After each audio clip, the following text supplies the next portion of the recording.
اعوذ باللہ من الشیطان الرجیم، بسم اللہ الرحمن الرحیم۔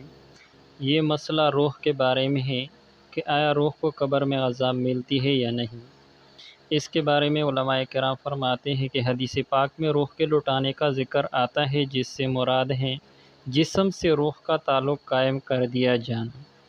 یعنی روح خواہ علین میں ہو یا سجین میں، اس کو بدن سے ایک خاص نوعیت کا تعلق ہوتا ہے،